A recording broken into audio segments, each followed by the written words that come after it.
Our speaker is Thibault Dirian, and let me welcome you here. And he will talk about coherent control of light-driven electrons in solids, a milestone for multi-qubit computing. Thibault, the stage is yours. Thanks, Marek. Thanks for organizing this seminar. So I hope that it will be understandable because somehow today was a press release that quantum machine is coming to Czech Republic through IQM company, and I added just one slide at the end for the pleasure of the eyes. But basically, we need to understand how these machines are working, and somehow my personal track last 15 years has been going through the principle of this without knowing it. So somehow I will present you what I've studied and researched for some time now, and trying to connect to the transmon technology and qubit. And the multi-qubit thing is because we have reached a very nice prediction capabilities for electron states when they're excited in solids. And this is demonstrated all over the talk. So let's go. So basically, I've been working for 10 years in Czech Republic in the Department of Scientific Laser Application at the Institute of Physics, ILS Center. And I just started with IT for Innovation in September. And here is my personal scattering diagram. You can see electron-positron annihilation diagram here. Because I started in Paris, studying a master in Orsay, Paris-Saclay, and École Polytechnique. And then I made PhD in Marseille, spent some time in center of France, then scattered to Germany, and where I spent some time in Berlin, working on nanostructuring phenomena with lasers, and then joined Prague in 2014. So it's been 10 years already. And you can see that I spent also some time in Max Planck Institute in Hamburg, working in the theory department of structural dynamics, let's say, of matter. And then I became senior researcher in Prague, then joined here recently. So it's overall 15 years of experience and 2/3 of the time in experimental groups. So you can find me on Scholar Google with just a publication listed there. Yeah, I need to acknowledge the different fundings which have been enabling to construct this work. I think there is 1 hour, so I will be trying to explain things so that we can get to intuition and speak the same vocabulary so that we can collaborate better. So, well, this is, let's say, national funding from, currently the one in Prague is about sensors and using lasers for that, so high intensity lasers. Previous one was more fundamental with mixing different colors of light in order to trigger electrons trajectories, let's say. Trajectories, it's classical. And yeah, I also obtained several projects with Marie Curie, and yeah, and also I've been calculating at IT4 since 2016, something like this. So I'm happy to start here.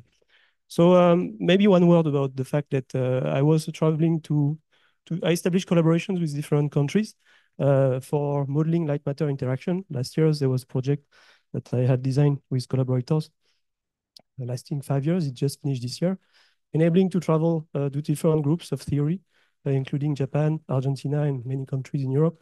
Russia and Belarus were included as well. We had to kick them out, unfortunately, because they were the best contributors in that. And this enabled me, and the participants to get an overview of different techniques of modeling, how matter reacts to light. This is a very important question because actually the quantum computer is already working with this technology just in the microwave frequencies. So we need to have different levels of formalisms to understand what's happening to matter when we shine at it and with different intensities. So basically, we know different formalisms for, let's say, a quantum approach, classical approaches. I can maybe just show like how light propagates in solid. You have here how it propagates in multi-layer.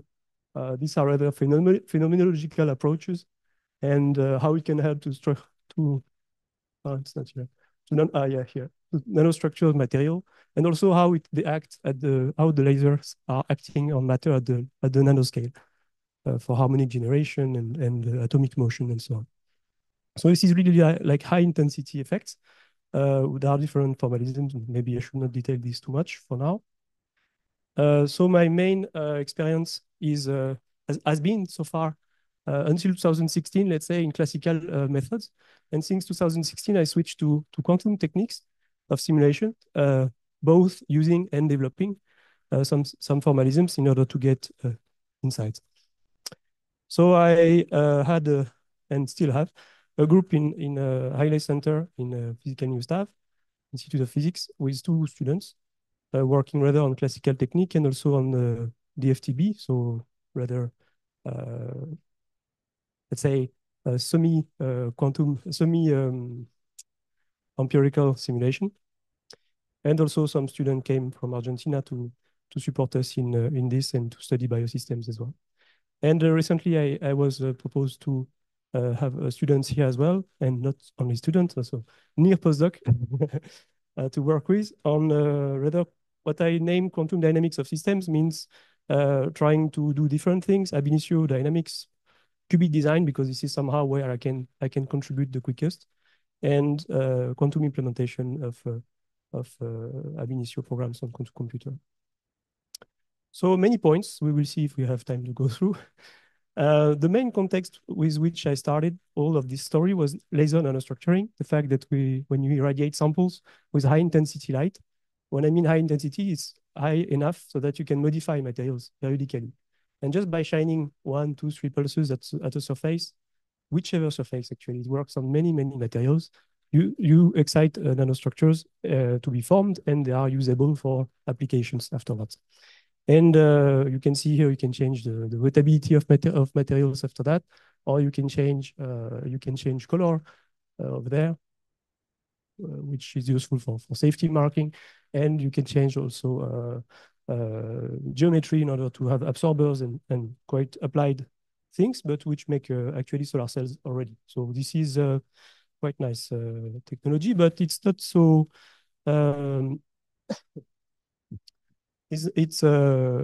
yeah, I'm doing theory. I'm not irradiating samples myself. So the point for me has been to understand how all of this was working and how to improve it.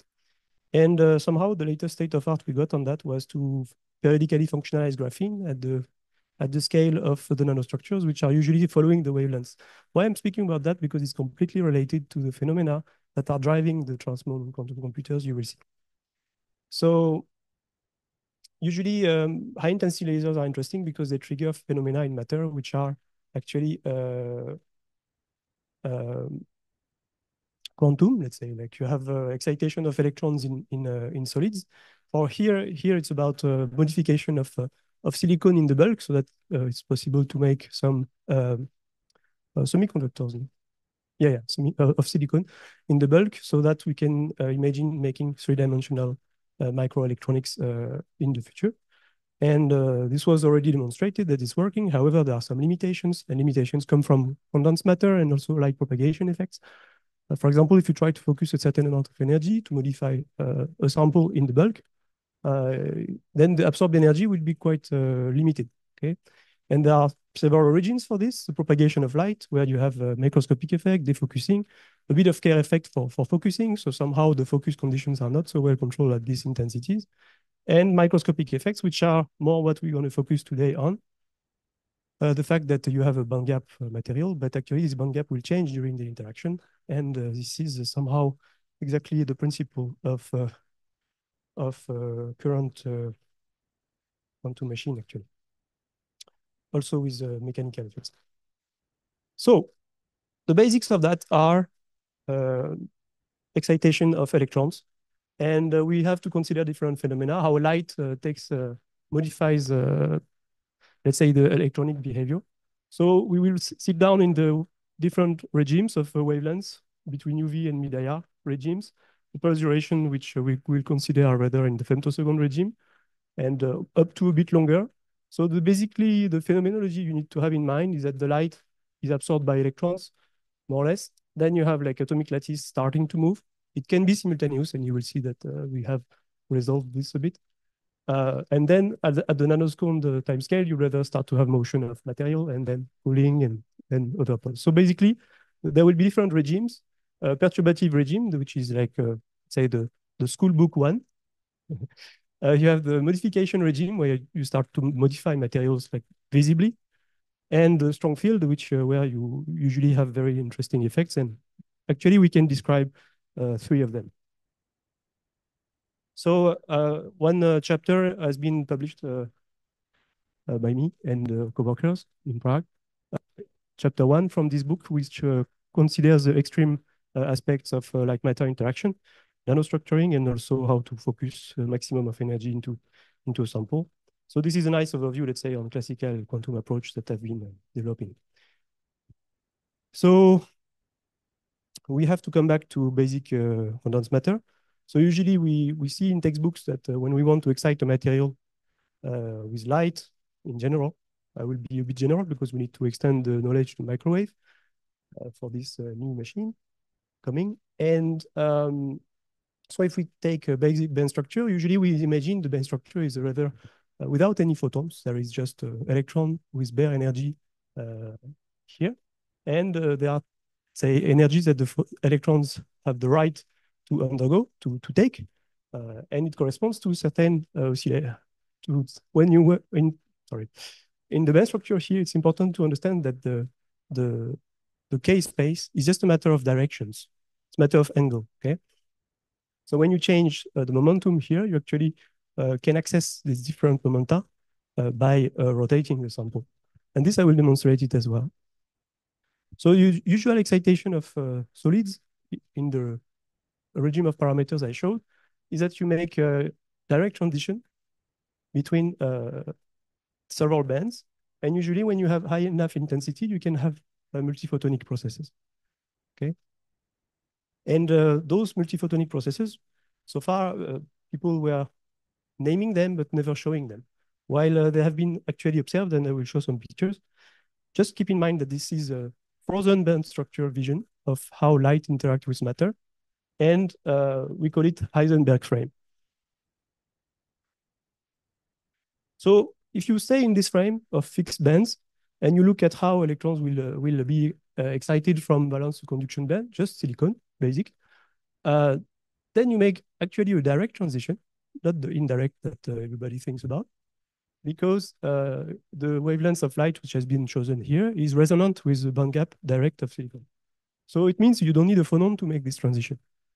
But still, by making this transition, you populate states which are frankly complicated. It's not simple population like vertical. It's more complicated than that. So this is illustration of what we call interband process.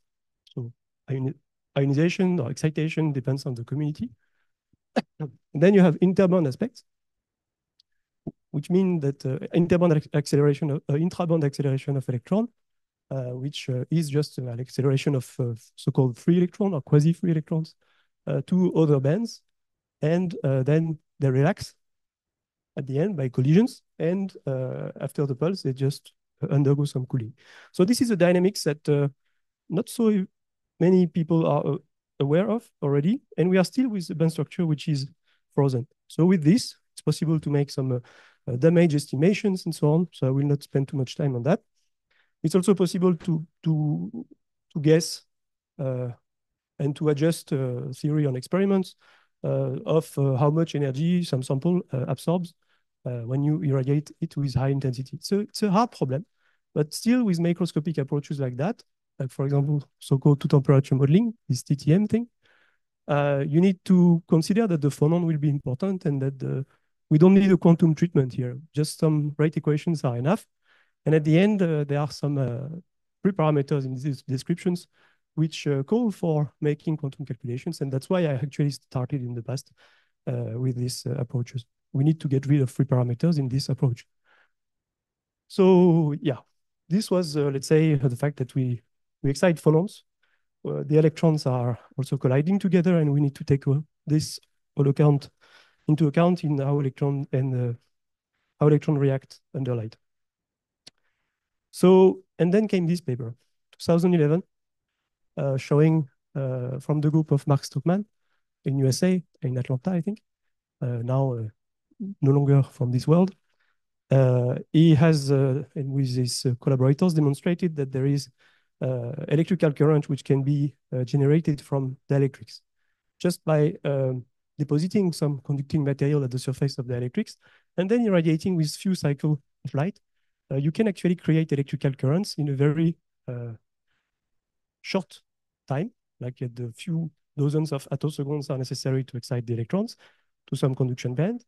And then if you have short enough pulses, few cycles, this electron will come back to the valence band without destroying the sample. So basically you have a petahertz diode here. And this is 6 orders of magnitude quicker than what we do with conventional electronics. So this is interesting to think about how we can drive matter to make some kind of super fast transistors using laser light. And the point for understanding this physics is that we need to get rid of this comfortable approximation that band structure is frozen. Actually, the band structure means the electrons go into some state which is named dressed state, dressed by light. And we don't work with electrons anymore. We work with a quasi-particle, which is a polariton. It's an electron coupled with light.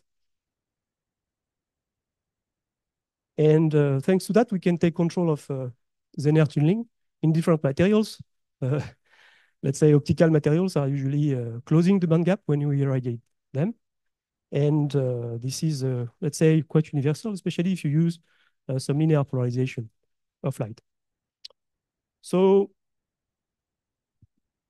all of this sits in the idea that you have no phonons.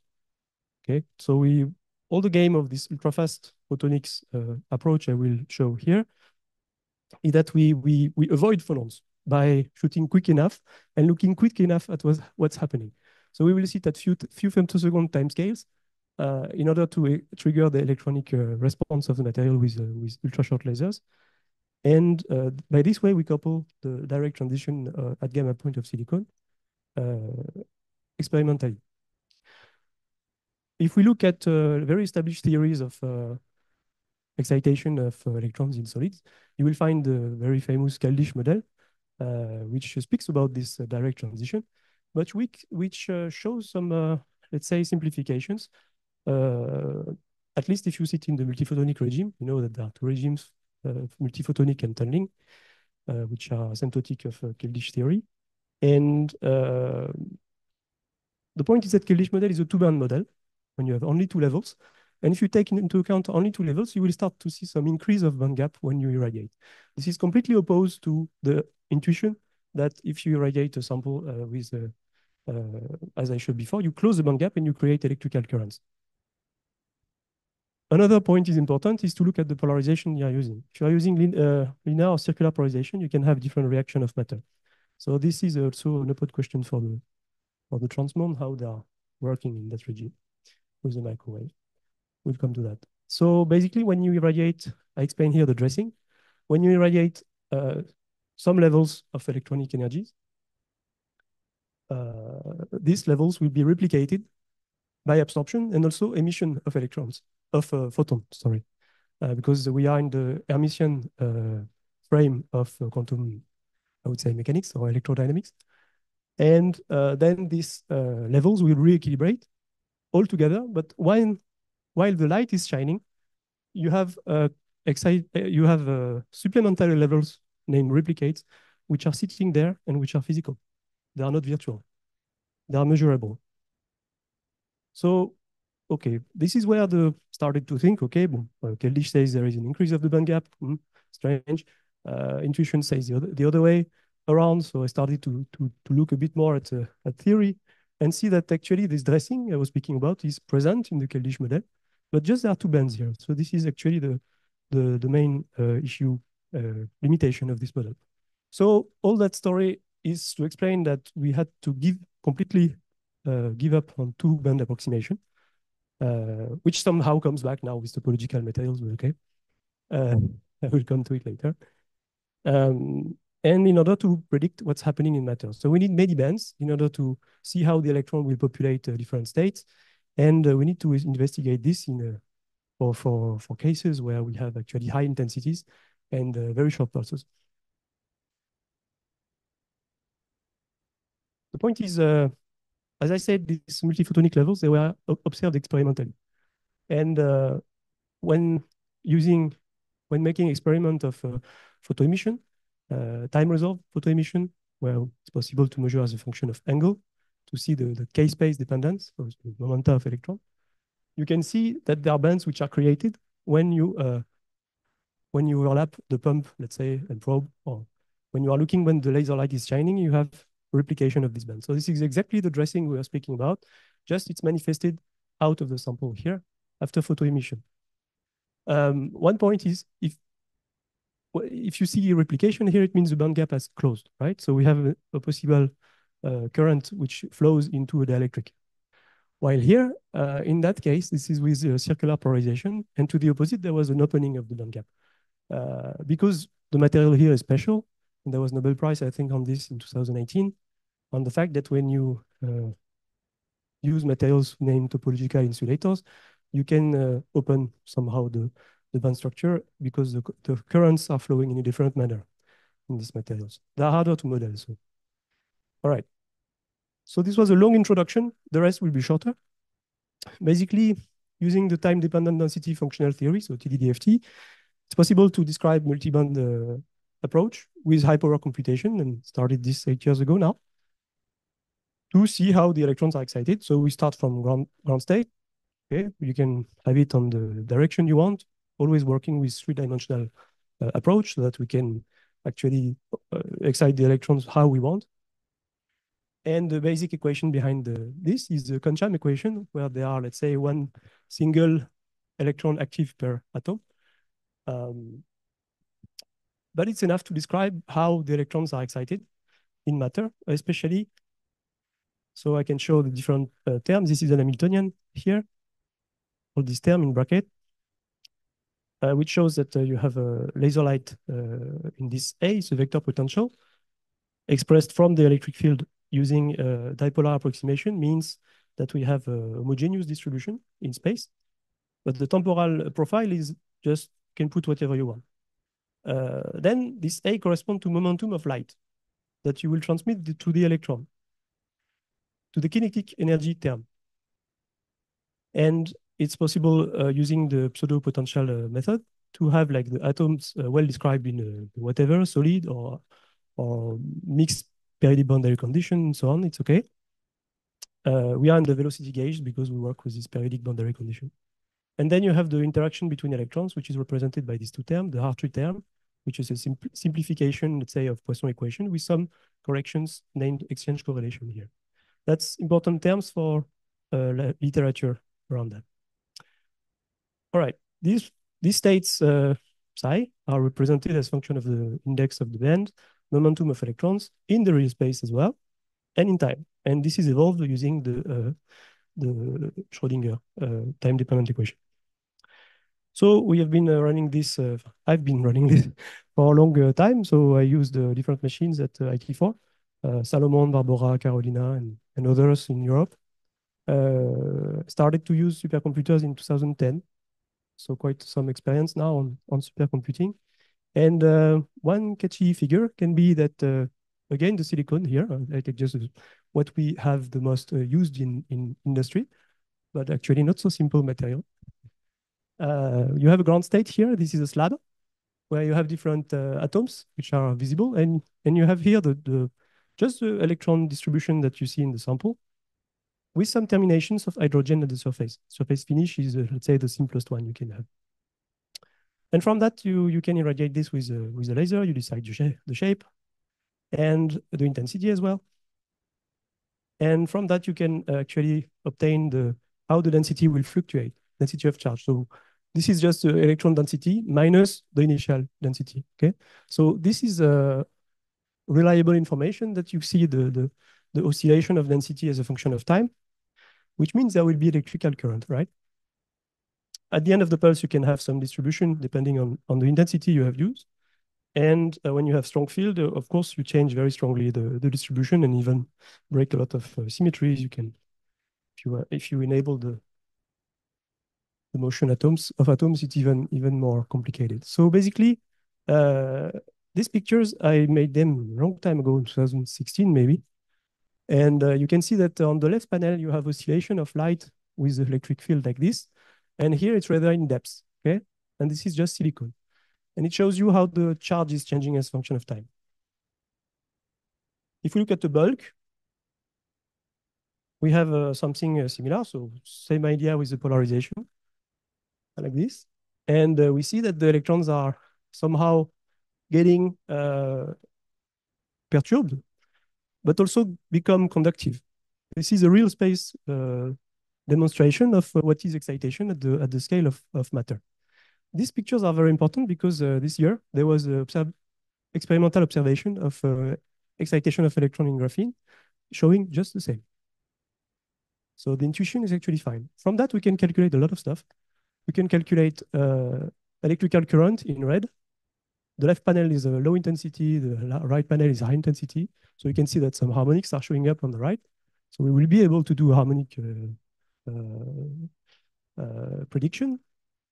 And on the left, this panel here, you can see excitation of electrons, from which we can compare, let's say, simplified theories like Keldysh in different regimes, low field and high field. And we also see a phenomena of saturation there, which are also super important because it seems I was reading more articles on transmon this morning, and actually the saturable absorption seems to be very important for those guys. And also we can calculate the energy which is absorbed, which is, as I say, the very complicated quantity to predict. So from that time, experimentalists in laser processing, usually they need a lot of scan of parameters. So I made a small library where I could scan parameters. Second jump. And it started to be possible to compare how much energy is absorbed and to compare with simple models as well. So TDDFT lines here are for many different wavelengths, photon energy, say, and how much energy we absorb in log scale. You can see two regimes, let's say, the one where you have a small amount of multiphotonic levels required. And then when you have more photons required to bridge the band gap, you can see that some peaks are appearing in absorption. This should correspond to this multiphotonic levels appearing during the interaction. And another region is important, is the one on the top left, where you are in the tunneling regime, where the electrons are tunneling directly to the conduction bands. And actually, there is a very important discrepancy between the so-called Rude model, let's say simplification, and the TDDFT there, because we start to have a coupling between what we call intraband and interband excitation. So what is interesting from that is that we get a lot of insights how matter absorbs light. Directly, we can have some simplified models to calculate much quicker what's happening. And the intuition that we know the limits of this Druid model, for example, which people like to use.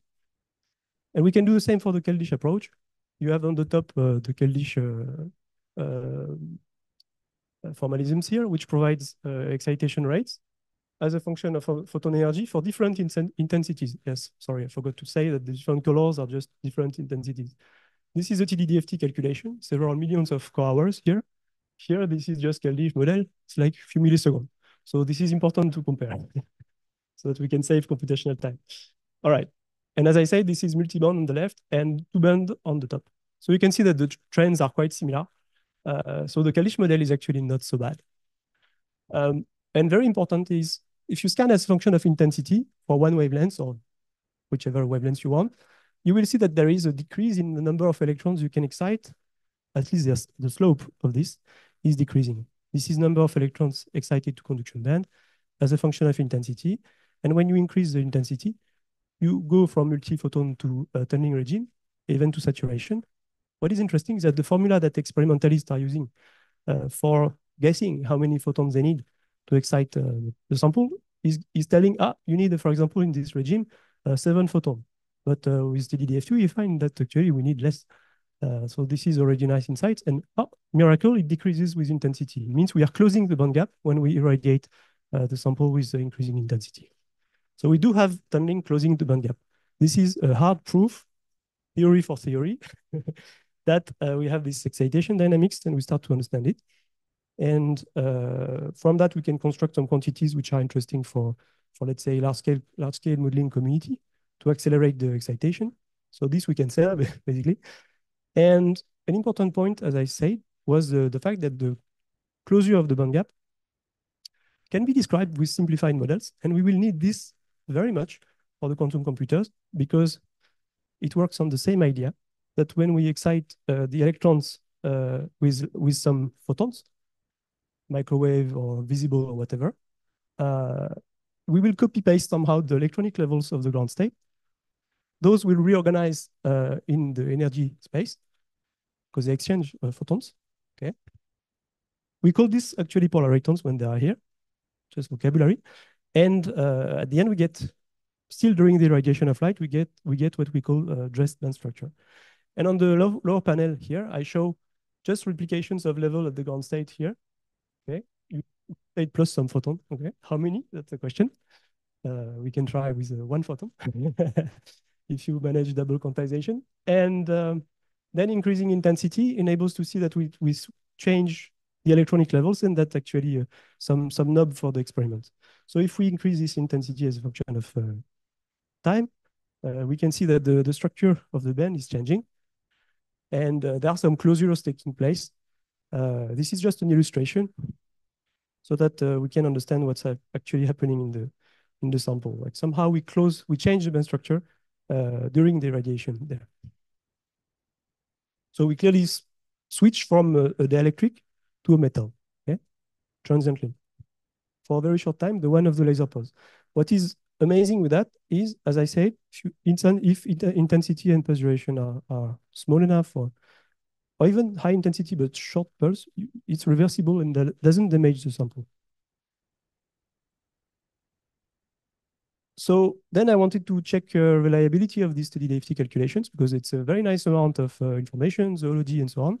But then is it real? Can we measure that? So as I said, we sit in the ultrafast photonics regime where we consider that there is no collision with phonons. And so as I said, very short pulse durations.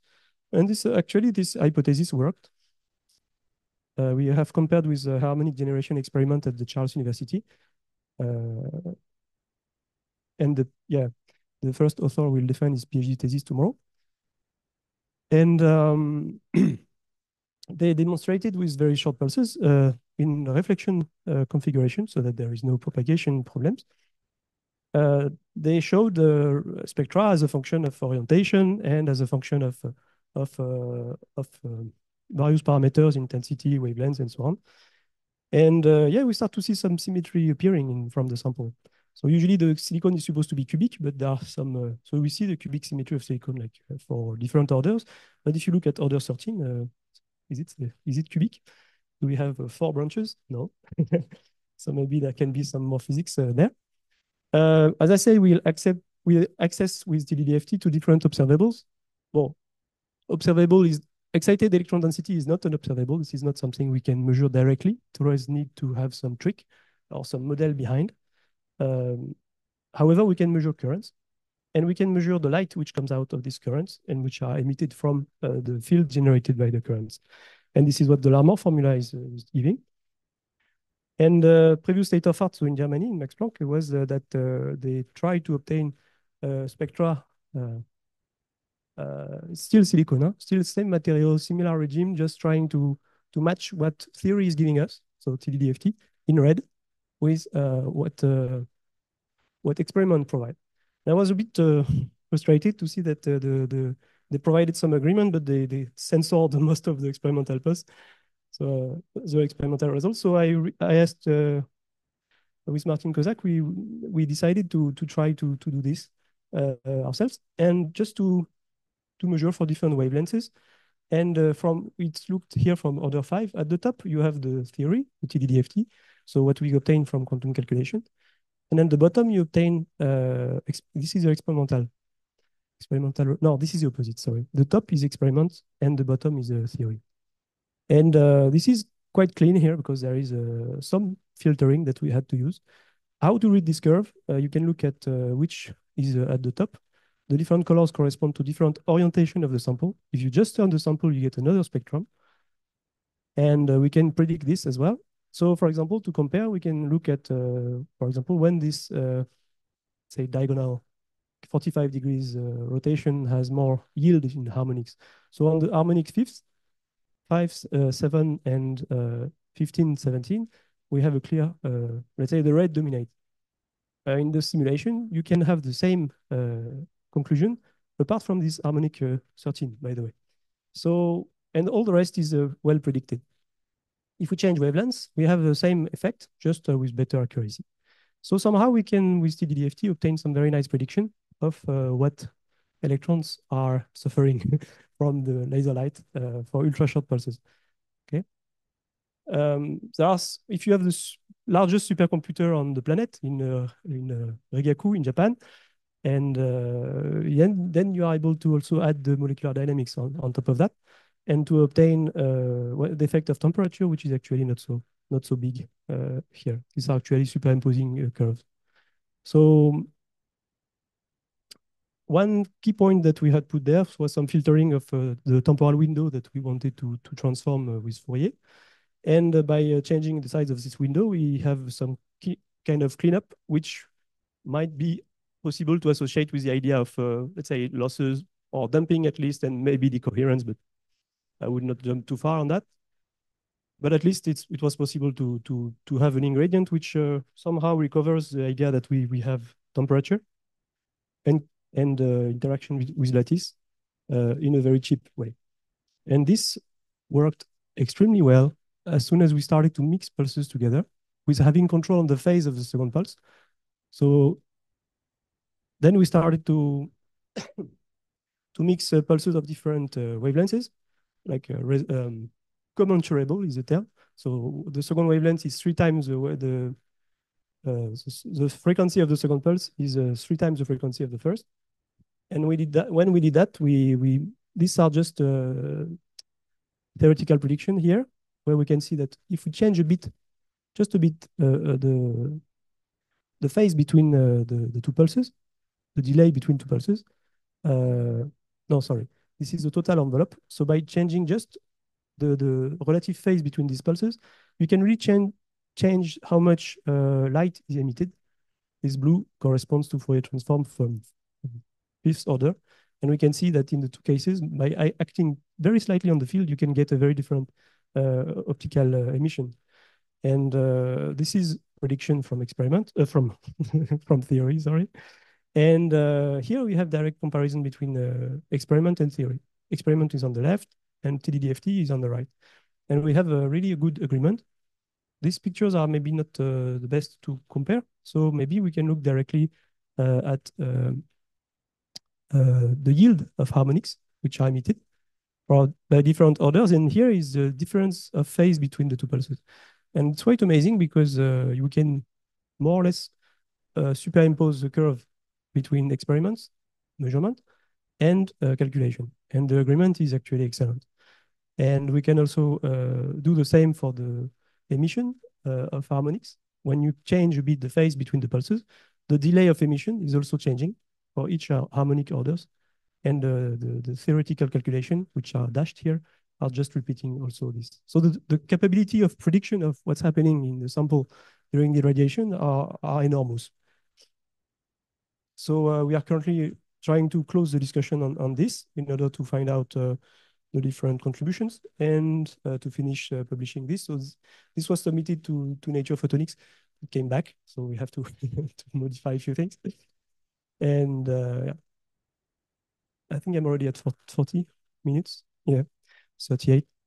So then I wanted to increase the intensity and to see if with higher intensities, we can actually predict something as well. And there were some surprises there. Surprises that we cannot measure, unfortunately, with this sample, but maybe with another one. So if you have a certain intensity of light, you will find as a function of orientation, some excitation rate here calculated with TDDFT, which is symmetrical following the symmetry of the crystal. If you increase the intensity to some certain point, you start to see that the quantity of excited electron is actually switching from some, let's say, a fourfold symmetry to something different here. Not sure I can call it 8-fold symmetry, because normally we should remove some symmetries when we excite samples. So what is that? I would like to measure this experimentally. But so far, I made a prediction as well of contrast. Is it measurable? So in silicon, I show how much energy is absorbed as a function of orientation of the crystal here. for different field strengths. And we see that for low intensity, low, not so low, you have the fluences indicated here. We find the symmetry well with a good contrast, like 20%. For modification regime, let's say, a bit lower. And when you are above a modification threshold in silicon, you should not see much fluctuation anymore. So we made some experiments on that with the group of Yuan Levy in analyse, and debated quite a lot on the orientations and found out that this is working.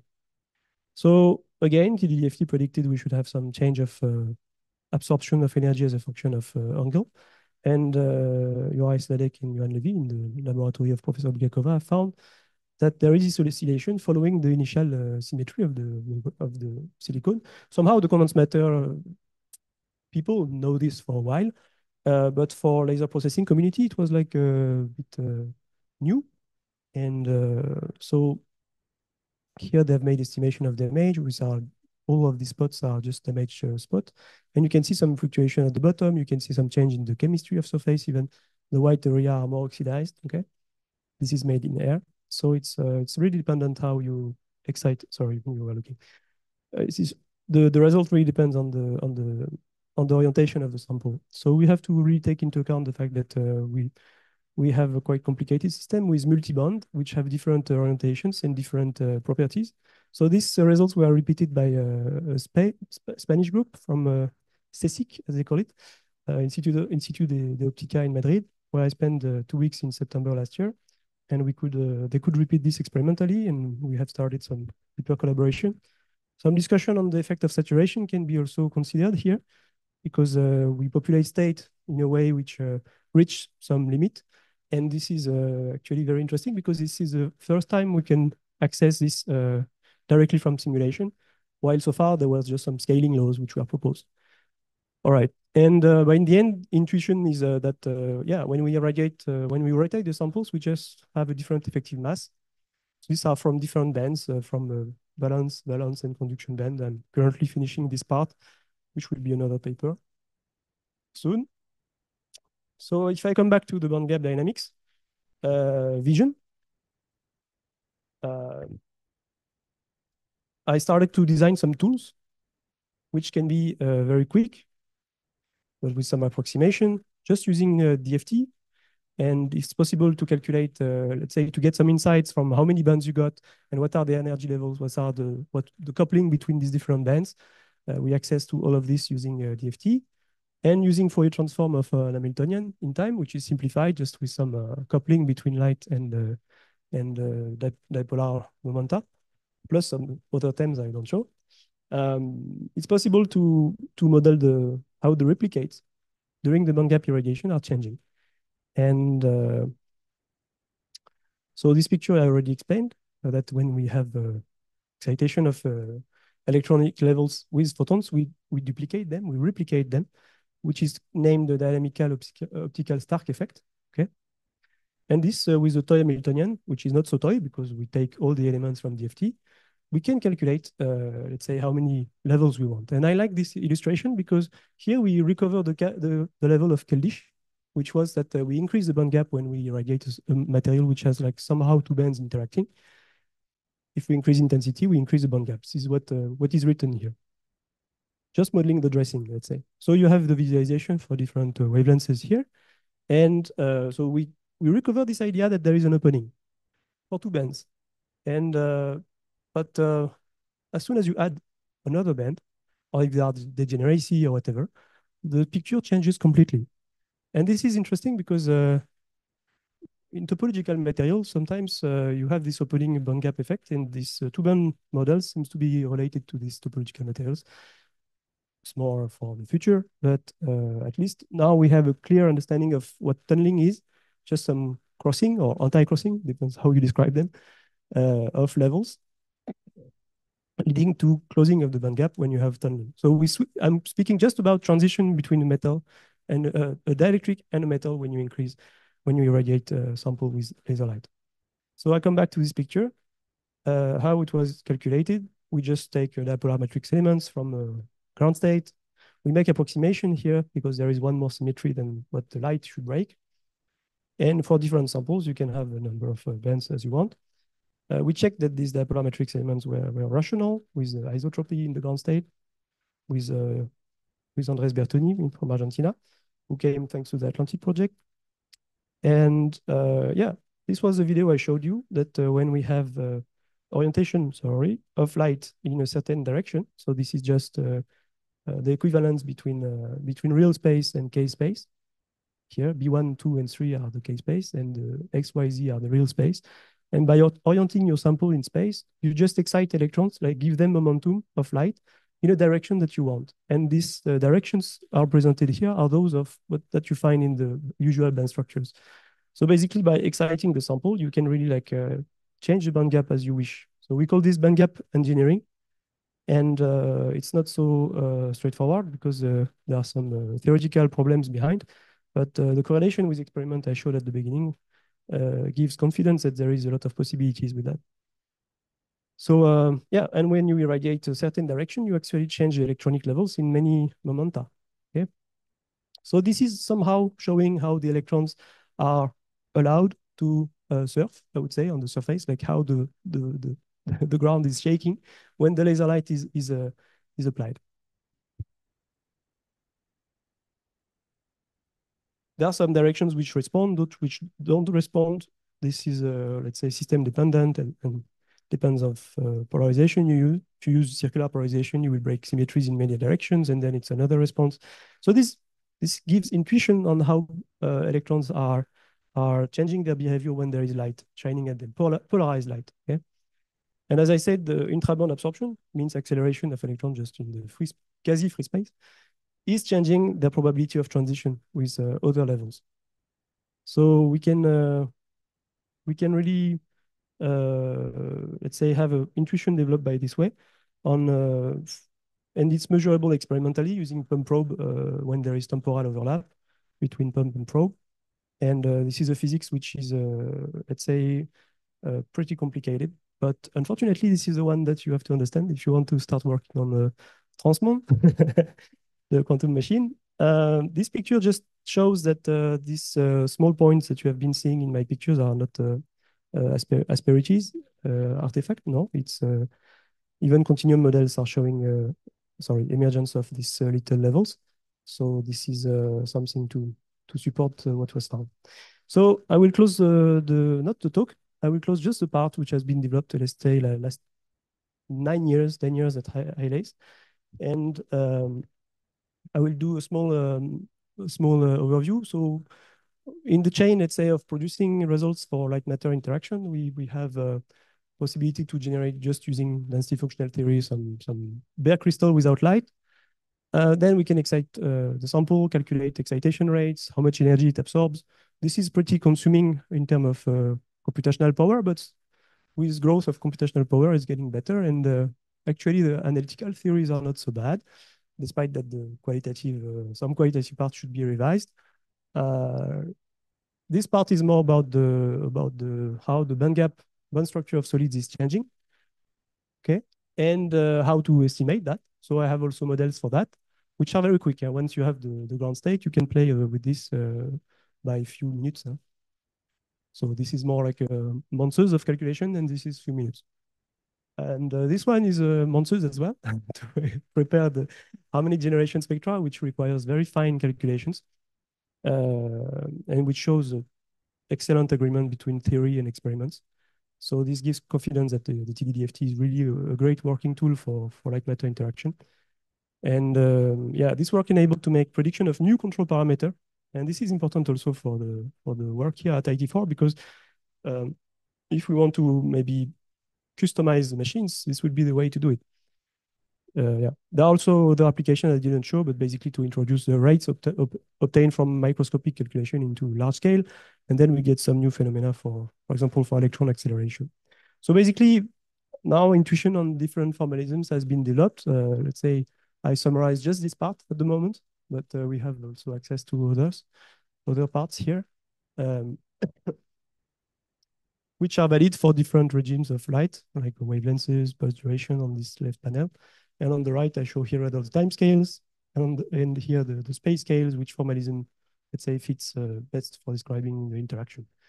Well, the point is that with quantum computer, we will build rather with microsecond, but micrometer. So we don't have much formalism available here. Okay, the part with IT4 now is that, okay, trying to understand from literature, just because I obtained information happily today from the new machine. Congratulations for this tender, which has been closed now, as I understand. And so now we understand the early instance of light-matter interaction. Reminder, there was a Nobel Prize last year or 2 years ago, last year, I think, on this topic, because the experiments have really outpassed, let's say, the possibilities that which had been expected, and but the theory as well. And the theories for analyzing ultrafast phenomena in matter are ready. And this is quite amazing, because it means we can maybe bring this idea of petahertz transistor somehow to reality. It needs to find the best material for that, to not have something like being destroyed with time, for example. Okay.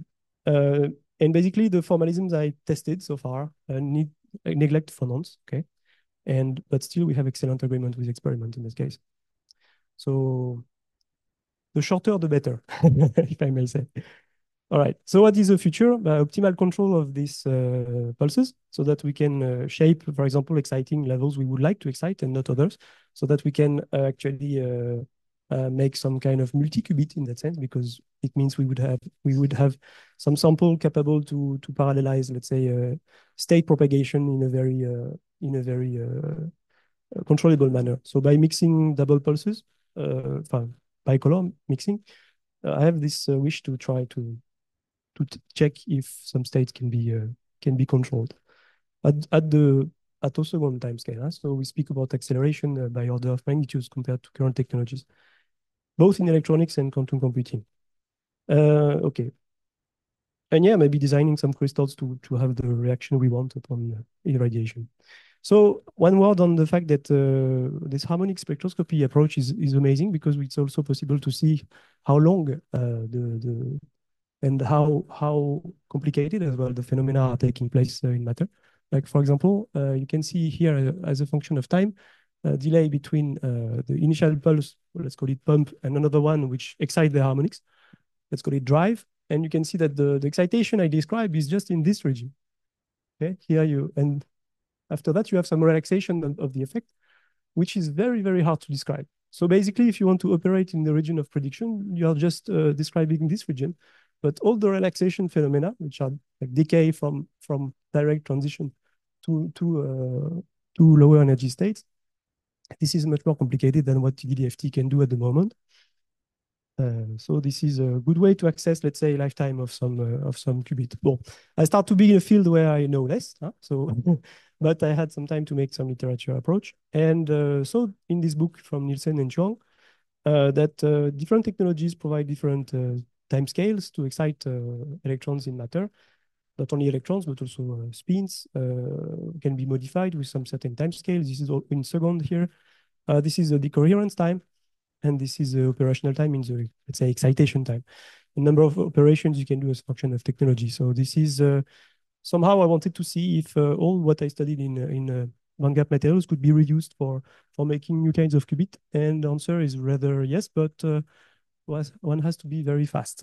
This is the main limit. Okay, so we will present a poster from the group activities at the next users meeting of IT4 with another approach, not just some band-gap materials, but also some metals as well and multi-interfaces.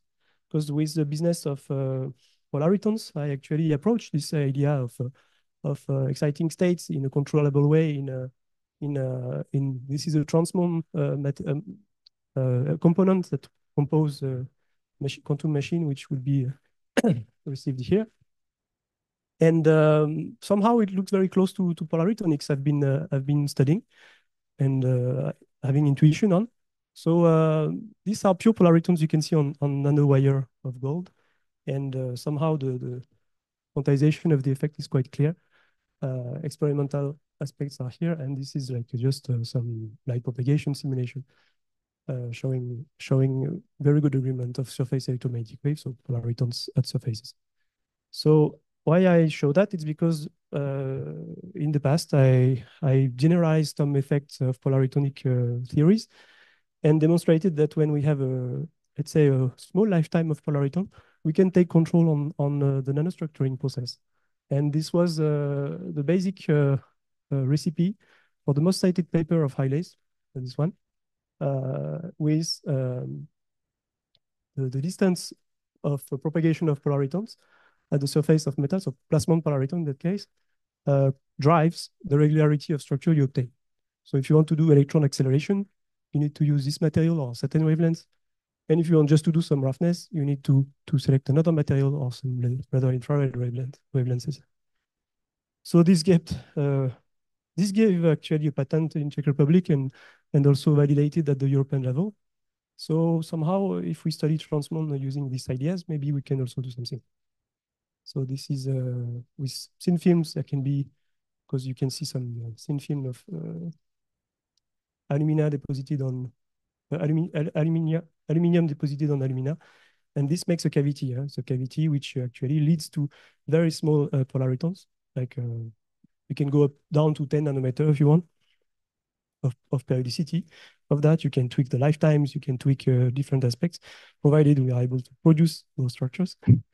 And there are different modes of polaritons in thin films. It acts like a cavity, which are sometimes considered as a strong coupling phenomena, which are described quantumly by the group in which I spent some time in Hamburg. Quite impressive works. And yeah, so these cavities have very many modes. And this is an old slide where I showed actually that some new properties can emerge into these thin films. Or this was in a nanostructuring context, but I believe that we can extend this to the analysis of components for the quantum machines, at least with transmon technology. All right, and today, thanks for this hard work. I guess Marek has contributed a lot. Maybe others, I don't know yet. So you will see this today from IT4 website and also European Commission that, yeah, it seems the tender for the machine to be delivered at IT4 has been now closed and decided that IQM would be the lead, not the lead, the person the company who's going to deliver. All right, thanks for your time. I hope it was not too difficult to digest, but unfortunately, we need to understand this physics if we want to understand our machine better. And on the right, you can have some literature from this presentation. Just few articles are shown here. On the left, people who are currently supporting me financially, and also the groups, and experimentalists, and also some theoretical support, because all these simulations cost time to be developed. So I'm developing rather. I'm developing, but I'm also executing large code. So yeah. All right, that's it. Thank you. Okay, thank you very much. It was a very impressive talk. And I would like to ask for your questions, comments, remarks. Maybe we can start with questions from people we have online. Okay, I have some. You can type in chat, or maybe you can.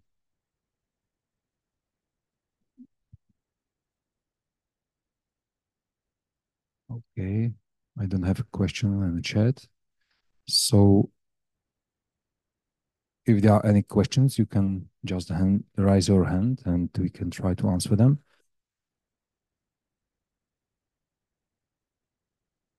Questions here? Hello, Michal Belna speaking. When you showed the video with the band structure changing in the beginning, why there was the changes located only at one particular K point, or what's the reason behind this? Thank you.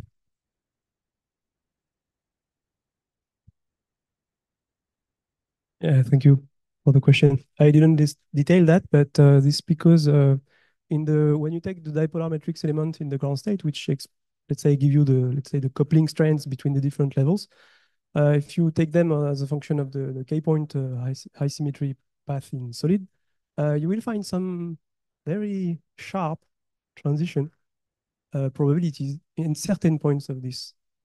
And so basically, when you see that when you have your sample, you irradiate it with laser light around, let's say, if you irradiate along gamma x direction, which has some correspondence in the real space, you will excite your electrons around this, so you have the same symmetry here, and you will meet some different transition which will be branched on certain value of momentum. And you can see that some of them are very going very sharply. This gives a lot of trouble for modeling harmonics, for example. There is a group in US who has kind of gave up with formulation with dipolar matrix elements for describing semiconductor block equation, just because of those discontinuities. And but somehow for the intuition we wanted to develop, it was enough. And of course, yeah, that answers the question that we have these like peaks coming in, you know. Okay. Okay, maybe I will have one more question. Can you please go to the slide 84? Yep. Yeah, can you tell me something more about this density matrices? How they are constructed? Because it's quite looking that some chaos is hidden. Some chaos. This is emerging from just ground state density functional theory here, where we can extract the dipolar matrix elements. So we don't have much boards here. I can write the equations if you want. No, I don't need the So questions. momenta of density. Just give me some hint how to imagine how it works. Or what's It's just one axis correspond to you have one map like this for each k point. Okay, so actually there are like many maps like that. And this is different. Here on the left, you can associate this indices to the eigenstate, to the energy. Like for example, here you have eight electronic levels taken into account, and these are just the coupling between these levels. So the diagonal is zero here, because somehow we transfer all the intraband absorption to the interband process with its formalism. So we don't have diagonal terms here. And the coupling strength, this is logarithmic here. So the coupling strength is really strong between, like, for example, level 2 and level 5. This is what it does. But this is from ground state, from density functional theory with some functionals. And as it works well to describe in time-dependent approach the harmonics which are emitted, then this is actually pretty useful quantity. So the symmetry that we have here, it's given from the fact that you can flip, you can change the value on x and y axis, let's say. The symmetry you have here emerges from the fact that you are using just emission quantum description. The electrons have as much probability to absorb photon than to emit it. This is the limit of, let's say, quantum mechanics. Yeah, now I get it. Okay. That's why it's diagonal. If you will get some reality, because there is also phenomena of emission, which are normally not symmetrical, but we don't have a formalism for that yet, unless we would jump to some more crazy theories like Bohmian trajectories and things like that. But then it's quite long to Yeah, so, result. Yeah, so this is a plenty room place for our students to jump in. Yeah, no problem. I saw your email. Okay, thank you very much. And I would like to ask for more questions and comments, remarks. Okay, I have no more questions from the audience, and I would like to ask or point out that the next seminar will be given by our colleague Michal Belina, and you have invitation also in the chat, so you can go to the registration just now. And if that's all from the audience, then we can continue on discussions here in our meeting room face to face, and then we can go for some sweets. So let me thanks to Thibaut once again. Yeah, thanks for the organization. And let us enjoy some sweets. Thank you very much for coming, for everyone here, and also online. Bye bye.